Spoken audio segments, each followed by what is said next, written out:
Why I'm here this morning is because I want to send a clear message that I do not intend to back out of the experiment. And as a matter of fact, it's the equipment that is being involved in the experiment, not the minister. But of course, I'm the minister responsible. And I was very troubled when there was a headline in the Observer newspaper: Joseph backs out of the electricity vehicle study. I tell you why that has to be corrected. Because this kind of headline going into the global community will be picked up. It will be picked up by the agencies that we deal with. The GCF, GGEF, all these agencies, and they will begin to wonder whether or not the government intends to resile from the commitment it has made known to the entire world. So I want to correct that perception that I am going to back out from the program of transitioning from the use of fossil fuels to the use of electrically propelled vehicles. Now, I take responsibility, though, for this headline in a sense, because I did indicate to Diane, Mrs. Diane Laclane, that because of the level of responsibilities I have as Minister of Health and the Environment and the projects that I'm currently involved in, that the press release put out by the United Progressive Party was purely a distraction.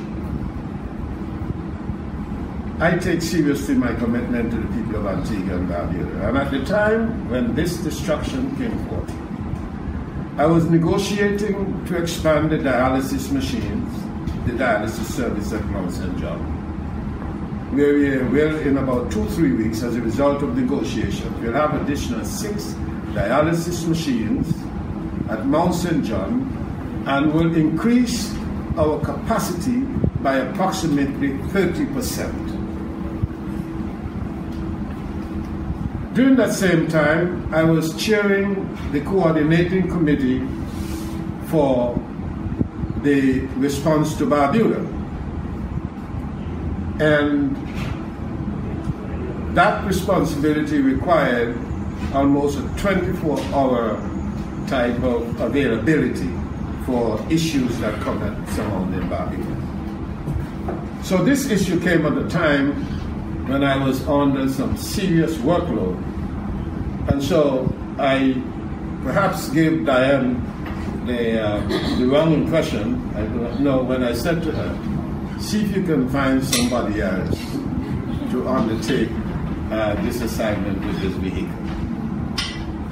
I have never seen such brouhaha being made for a piece of transportation. I do not see this vehicle as anything special in my life. I've been driving vehicle for a long time. And so I can only interpret it as a means, as you know, what happens in politics in Antigua and Barbuda. People believe someone might have had the view that they could use this issue to create a negative impression on the efforts, personally on myself, and perhaps the Environment Division. The other issue, too, is that I do not wish for these hard-working young individuals in the Department of Environment to feel that they do not have the full support of the minister. We didn't order $375,000 Tesla. That is the high-end model. The minister got the bargain based on bottom entry-level Tesla vehicle. We sat with him many times over it. In fact, until we finally settled on the $275,000, which includes shipping and everything, landed right here at our doorstep. That was the full price for it. But electric vehicles are, all of them are much more, not much more, but they're more expensive than their fossil fuel counterpart, with the exception of the Tesla. There are fossil fuel SUVs, luxury SUVs, that are much more expensive than the Tesla. This particular is not our first Tesla in the Caribbean that we've provided. It's completely electrically propelled.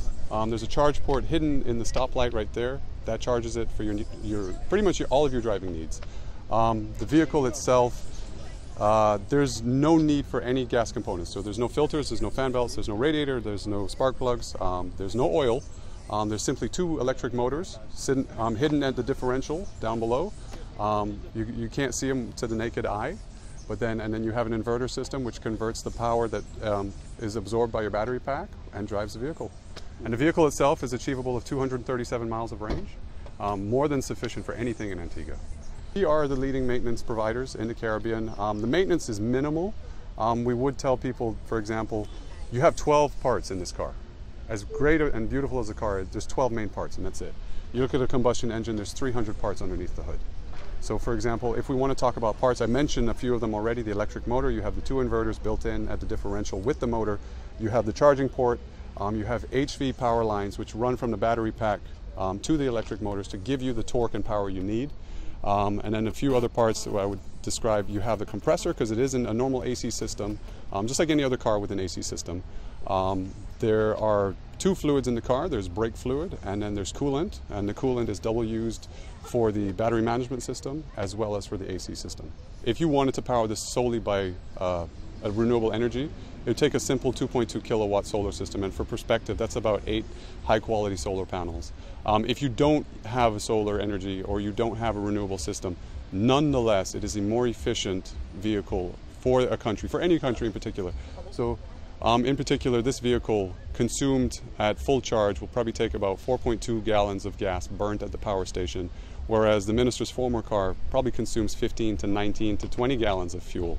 You do a comparison there, 4.2 gallons of fuel burned at a power station versus 15 to 18 gallons burnt at the pump. It's simple math. You start to save every single week over and over and over again. So you get an understanding of where you're making an impact, so to speak.